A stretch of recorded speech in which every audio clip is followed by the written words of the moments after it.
Hi friends, ఈరోజు మనం ఎకనామిక్స్లో భాగంగా ఆర్థిక సంఘం గురించి తెలుసుకోబోతున్నాం. ఆర్థిక సంఘం దీనే ఫైనాన్స్ కమిషన్ అంటారు. దీని స్థాపన వచ్చేసి 1951లో స్థాపించారు. ఇది ఒక రాజ్యాంగబద్ధమైన సంస్థ, కాన్స్టిట్యూషనల్ బాడీ. 280 ఆర్టికల్ ప్రకారం దీనిని ఒక చట్టబద్ధమైన సంస్థగా గుర్తిస్తారు. రాష్ట్రపతి ఎవ్రీ 5 yearsకి ఒకసారి ఆర్థిక సంఘాన్ని ఏర్పాటు చేస్తారు. దాని యొక్క నిర్మాణం 1+4, ఒక చైర్మన్, 4 సభ్యులు. ప్రస్తుత దీని చైర్మన్ వచ్చేసి ఎన్కే సింగ్, నందకిషోర్ సింగ్ మరియు 4 సభ్యులు. అలాగే ఒక తాత్కాలిక సెక్రటరీ కూడా ఉంటారు. వీరి యొక్క విధులు వచ్చేసి కేంద్ర రాష్ట్రాల మధ్య పన్నులను, గ్రాంట్లను పంపిణీ చేయడమే వీరి యొక్క విధి. అలాగే రాష్ట్రాల మధ్య కూడా పంపిణీ చేస్తుంది. అంటే కేంద్ర రాష్ట్రాల మధ్య ధాన్యం వర్టికల్ డెవల్యూషన్, అదే రాష్ట్రాల మధ్య ధాన్యం హారిజంటల్ డెవల్యూషన్ అంటారు. 275 అధికరణ ప్రకారం ఆర్థిక సంఘం సూచనల మేరకే గ్రాంట్లను పంపిణీ చేయాలి. 282 ఆర్టికల్ ప్రకారం కేంద్రం తన విచక్షణ మేరకు గ్రాంట్లను పంపిణీ చేసే అధికారం కలిగి ఉంది. అసలు గ్రాంట్లు అంటే ఏంటంటే, కేంద్ర ప్రభుత్వం ఒక రాష్ట్రానికి ఇచ్చే గ్రాంట్లని మనం తిరిగి చెల్లించాల్సిన అవసరం లేదన్నమాట. ఇప్పుడు రాష్ట్రాల అభివృద్ధి కోసం అయితే సెంట్రల్ మనకు కొన్ని ఫండ్స్ ఇస్తుంది కదా, దాన్ని గ్రాంట్స్ అంటారు. గ్రాంట్స్ రూపంలో ఇస్తుంది. ఆ గ్రాంట్స్ మనం మళ్ళీ తిరిగి సెంట్రల్ కట్టాల్సిన అవసరం లేదు. ఈశాన్య రాష్ట్రాల అభివృద్ధి శాఖ మంత్రి వచ్చేసి గతంలో జి కిషన్ రెడ్డి గారు ఉండే, ప్రజెంట్ ఇప్పుడు వచ్చేసి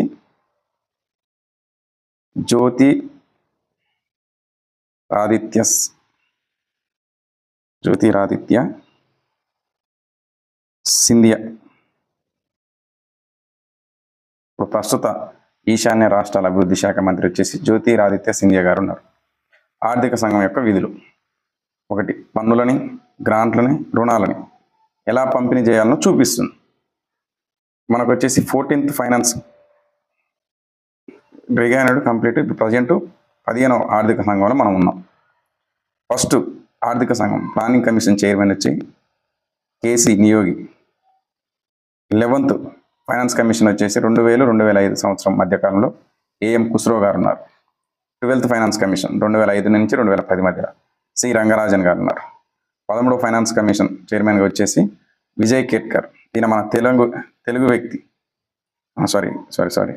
14th ఫైనాన్స్ కమిషన్ 2015-20లో వైవి రెడ్డి గారు, యాగ వేణుగోపాల్ రెడ్డి గారు మన తెలుగు వ్యక్తి. ఇతను మన తెలుగు వ్యక్తి ఫస్ట్ టైం ఫైనాన్స్ కమిషన్ చైర్మన్గా ఉండడం. 14th ఫైనాన్స్ కమిషన్ చైర్మన్గా మన తెలుగు వ్యక్తి ఉన్నాడు అనమాట. ఇప్పుడు ప్రస్తుతానికి 15వ ఫైనాన్స్ కమిషన్.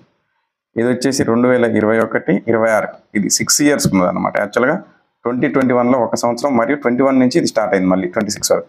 ఇప్పుడు ప్రస్తుతానికి ఎన్కే సింగ్, ఇంతకుముందు చెప్పినట్టు ఎన్కే సింగ్, నందకిషోర్ సింగ్. ఎఫ్ఆర్బిఎం సమీక్షా కమిటీకి కూడా నందకిషోరే చైర్మన్. ఎఫ్ఆర్బిఎం అంటే fiscal responsibility budgetary management act, విత్త బాధ్యత బడ్జెట్ నిర్వహణ చట్టం. ఇది వచ్చేసి 2003లో దీని చట్టం చేస్తే 2004 నుంచి అమల్లోకి వచ్చింది. మనం 15th ఫైనాన్స్ కమిషన్లో ఉన్నాం కాబట్టి దాని గురించి మాట్లాడుకున్నాం. 2020-21 మరియు 21-26 అంటే 6 సంవత్సరాలు. యాక్చువల్గా ఫైనాన్స్ కమిషన్ 5 years, కానీ ఈ ఫైనాన్స్ కమిషన్ వచ్చేసి 6 years ఎందుకుందంటే 2017 నవంబర్ 27వ తారీఖున రాష్ట్రపతి అప్పటి మాజీ రామ్నాథ్ కోవింద్ గారు ఏర్పాటు చేశారు ఈ 15th ఫైనాన్స్ కమిషన్. అంటే మనం 14th ఉన్నప్పుడే 15th దాని గురించి ఏర్పాటు చేస్తున్నాం అనమాట. 2019లో దీనికి సంబంధించిన నివేదిక ఇవ్వాలి, కానీ ఇవ్వక 2020 ఫిబ్రవరి 1న మధ్యంతర నివేదిక ఇచ్చింది.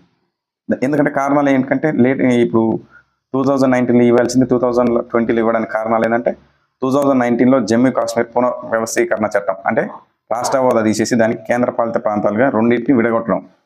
అలాగే 2019లో ఆర్థిక మాంద్యం ఏర్పాటు కావడం వల్ల 3% మన యొక్క వృద్ధి తగ్గిపోవడం వల్ల USA, చైనా మధ్య వ్యాపార సమస్యలు రావడం దానికి ఒక ముఖ్య కారణం. 2019లో సెప్టెంబర్ 20లో ఫైనాన్స్ మినిస్టర్ నిర్మలా సీతారామన్ గారు కార్పొరేట్ ట్యాక్స్ని 22% వరకు తగ్గించింది. అంటే ఎంతవరకు? అంతకుముందుకు వచ్చేసి 25.17 నుండి ఇప్పుడు ప్రజెంట్ 22%కి తగ్గించారు. అలాగే 2016లో డిమానిటైజేషన్ అంటే నోట్ల రద్దు, 2016లో IBC, 2017లో GST, ఇవన్నీ తీసుకురావడం వల్ల అక్కడ మనకు ఫైనాన్స్ కమిషన్ నివేదిక ఇవ్వడం అనేది కొద్దిగా కష్టతరంగా మారింది.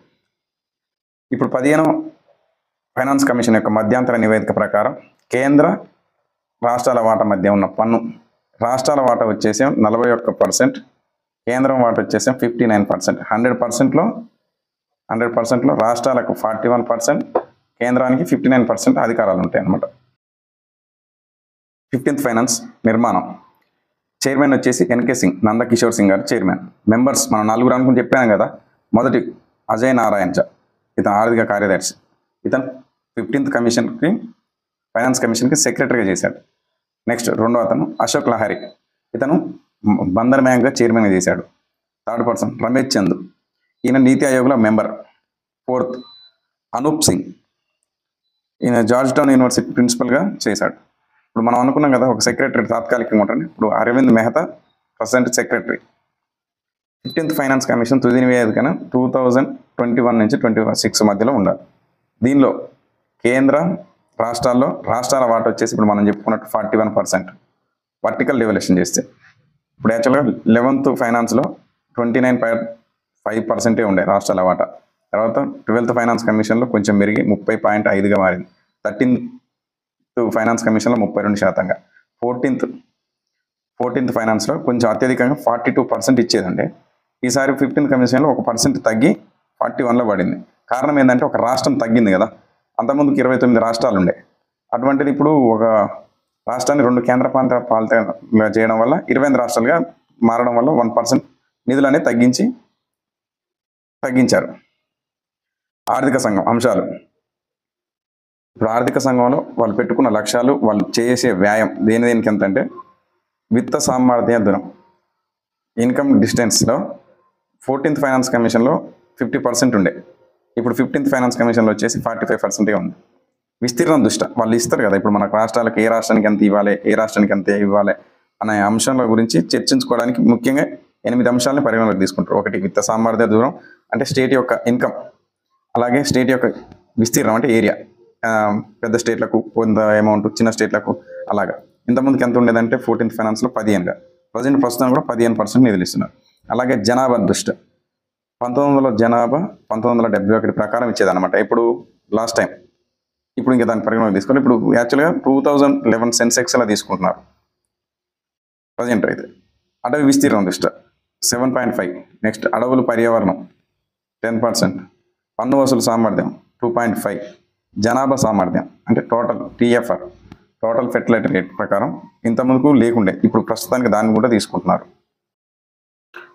15th ఫైనాన్స్ కమిషన్ నివేదిక ప్రకారం అత్యధిక కేటాయింపులు పొందిన రాష్ట్రాలు వరుసగా యూపీకి ఎందుకంటే పాపులేషన్ కూడా తీసుకున్నాం కదా ఈసారి మనం. దాని పాపులేషన్ ప్రకారం వచ్చేసి యూపీకి 17%, 17.939% ఇస్తున్నారు. నెక్స్ట్ ప్లేస్లో బీహార్కి వచ్చేసి 10.058. థర్డ్ ప్లేస్లో మధ్యప్రదేశ్ 7.853. 4th ప్లేస్లో వెస్ట్ బెంగాల్ 7.5%. 5th ప్లేస్లో మహారాష్ట్ర 6.317%గా అత్యధికంగా ఈ 5 రాష్ట్రాలకు గుర్తుపెట్టుకోవాలి, ఇది చాలా ఇంపార్టెంట్. టాప్ 5లో ఈ రాష్ట్రాలు ఉన్నాయి. 14th ఫైనాన్స్ కమిషన్లో కూడా సేమ్ యూపీకే అత్యధికంగా ఎంత 17.9% ఉండే. నెక్స్ట్ సేమ్ మళ్ళీ బీహార్ 9.6% ఉండే. ఈ 2 స్టేట్లు అయితే అప్పుడు 14th ఫైనాన్స్లో అయినా అత్యధికంగా కేటాయింపులు పొందిన రాష్ట్రం అది. ఇప్పుడు 15th ఫైనాన్స్ కమిషన్లో కూడా అత్యధికంగా కేటాయింపులు పొందిన రాష్ట్రంగా యూపీ, బీహార్ నిలిచింది వరుసగా. అత్యల్పంగా ఇచ్చే రాష్ట్రాలు గోవాకు వచ్చేసి 386. సిక్కిం 0.388% ఈ పొందుతున్నాయి అనమాట. 14th ఏమైందంటే కొంచెం సిక్కిం ఫస్ట్ ప్లేస్లో ఉంది 14th ఫైనాన్స్ కమిషన్లో 0.367%. గోవా సెకండ్ ప్లేస్లో ఉంది 0.378. మన తెలంగాణ, ఆంధ్రప్రదేశ్ తెలుగు రాష్ట్రాలకు విషయానికి వస్తే 14th ఫైనాన్స్ కమిషన్లో తెలంగాణ స్టేట్కు 2.437 15th ప్లేస్లో ఉండేదన్నమాట. అదే ఆంధ్రప్రదేశ్ వచ్చి 4.305% ఇచ్చి 9th ప్లేస్లో ఆంధ్రప్రదేశ్, 15th ప్లేస్లో మన యొక్క తెలంగాణ ఉండేది. ఇప్పుడు 15th ఫైనాన్స్ కమిషన్లో వచ్చేసి తెలంగాణ స్టేట్కి వచ్చేసి 2.102%, అంటే మళ్ళీ సేమ్ 15th ప్లేస్. ఏపీకి వచ్చేసి 4.047%, అంటే 9th ప్లేస్. కొద్దిగా నిధులు తగ్గాయి, కాకపోతే ప్లేస్ అయితే సేమ్. తెలంగాణ వచ్చేసి 15th ప్లేస్, తెలంగాణ వచ్చేసి 15th ప్లేస్, ఏపీ వచ్చేసి 9th ప్లేస్. 15th ఫైనాన్స్ కమిషన్లో సిఫారసులు. ఒకటి, కోశలోటు, ఫిస్కల్ డెఫిసిట్. కోశలోటు అంటే బడ్జెట్ లోటు ప్లస్ మార్కెట్ రుణాలు. కేంద్రం 2021-26 కోశలోటును 4% నిర్ణయించింది. 4% నిర్ణయించింది. రాష్ట్రాలకు కూడా సేమ్ టార్గెట్ ఎంత పెట్టిందంటే 2021-22 గాను 4%, 2022-23 గాను 3.5%. ఇప్పుడు ప్రస్తుతానికి ఇది ఇంపార్టెంట్, రాష్ట్రాలకు కోశలోటు ఎంత నిర్ణయించారంటే 3%. కేంద్రానికి వచ్చేసి కోశలోటు ఎంత అంటే 4%, రాష్ట్రాలకు వచ్చేసి 3%. నెక్స్ట్ వచ్చేసి రెవెన్యూ లోటు. బడ్జెట్లో రెవెన్యూ లోటు, మూలధనం రెండు ఉంటాయి. రెవెన్యూ బడ్జెట్ వచ్చేసి రెవెన్యూ రాబడి అండ్ రెవెన్యూ లోటు. రెవెన్యూ లోటు అంటే రెవెన్యూ వ్యయం మైనస్ రెవెన్యూ రాబడి. రెవెన్యూ రాబడి ఏంటి అంటే జిఎస్టీ రూపంలో కానీ ఐటీ రూపంలో కానీ మనకు వచ్చేది రెవెన్యూ రాబడి అంటారు. ఇండియాలో రెవెన్యూ లోటు కలిగిన రాష్ట్రాలు 17. ఎగ్జాంపుల్ వచ్చేసి కర్ణాటక, తమిళనాడు, ఆంధ్రప్రదేశ్, కేరళ, పంజాబ్, హిమాచల్ ప్రదేశ్, ఈశాన్య రాష్ట్రాలు, ఒక అరుణాచల్ ప్రదేశ్ తప్ప ఈశాన్య రాష్ట్రాలన్నీ. ఈసారి ఈశాన్య రాష్ట్రాల కోసం, ఈ రెవెన్యూ లోటు ఉన్న రాష్ట్రాల కోసం 2,94,514 కోట్లని కేంద్రం కేటాయించింది. ఇందులో వెస్ట్ బెంగాల్కి ఎక్కువ గ్రాంట్లు పోతున్నాయి, అందులో తక్కువ హర్యానాకి. ఎందుకంటే విస్తీర్ణం పరంగా తీసుకుంటే పెద్ద రాష్ట్రాల్లో హర్యానా కొద్ది చిన్నది. అలాగే ఏపీకి ఈసారి 30,497 కోట్లు మన గ్రాంట్ల రూపంలో ఇచ్చింది. తెలంగాణకి, ఎందుకంటే తెలంగాణ ఆల్రెడీ రెవెన్యూ మిగులు రాష్ట్రంగా ఉంది భారతదేశంలో. మనది కూడా తెలంగాణలో రెవెన్యూ మిగులు రాష్ట్రం. మొత్తం ఓవరాల్గా భారతదేశం చూస్తే రెవెన్యూ లోటు దేశం భారతదేశం, కానీ మన తెలంగాణ రాష్ట్రం వచ్చేసి రెవెన్యూ మిగులు రాష్ట్రం. నెక్స్ట్ వచ్చేసి 3, స్థానిక సంస్థలకు గ్రాంట్లు. స్థానిక సంస్థలకు ఎలా ఇస్తుందంటే ఈ సంవత్సరానికి గాను 4,36,360 కోట్లు కేటాయించింది. గ్రామీణ జనాభా ఎక్కువగా వెళ్తుంది దీంట్లో. ఈ గ్రాంట్స్లలో ఎంత వెళ్తుందంటే సుమారుగా 2,86,508 కోట్లు. పట్టణ ప్రాంతాలకు వచ్చేసి 1,21,055 కోట్లు. దీన్ని ఏ విధంగా కేటాయిస్తారంటే గ్రామాలకు కూడా జనాభాను బట్టి మరియు విస్తీర్ణాన్ని బట్టి. జనాభాను బట్టి ఏమో 90% గ్రాంట్స్, విస్తీర్ణాన్ని బట్టి ఏమో 10. దీన్ని బట్టి ఏంటంటే జనాభా ఇంకా 90%, విస్తీర్ణానికి 10%. దీన్ని ఇలా షేర్ చేస్తారనమాట ఆ గ్రాంట్స్ని. నెక్స్ట్ 4th, విపత్తు నిర్వహణ గ్రాంట్, డిఆర్ఎంజీ, డిజాస్టర్ మేనేజ్మెంట్ గ్రాంట్స్. దీనికి ఎంత కేటాయించిందంటే 1,22,601 కోటి. ఈశాన్య రాష్ట్రాలకు ఇది 90:10. మన సాధారణ జనరల్ రాష్ట్రాలకు వచ్చి 75:25 ఇది ఈ విధంగా వెళ్తుంది. దీంట్లో మన తెలంగాణకు వచ్చేసి 2,143 కోట్లు వచ్చేసినాయి. ఆంధ్రప్రదేశ్కి వచ్చి 6,183 కోట్లు. మొత్తం మహారాష్ట్రకు అత్యధికంగా 17,000 కోట్లు మహారాష్ట్ర. 5th వచ్చేసి సెక్టార్ స్పెసిఫిక్ గ్రాంట్స్, రంగాల అభివృద్ధి కోసం. ఈసారి ఎంత కేటాయించిందంటే 1,29,987 కోట్లు టోటల్గా.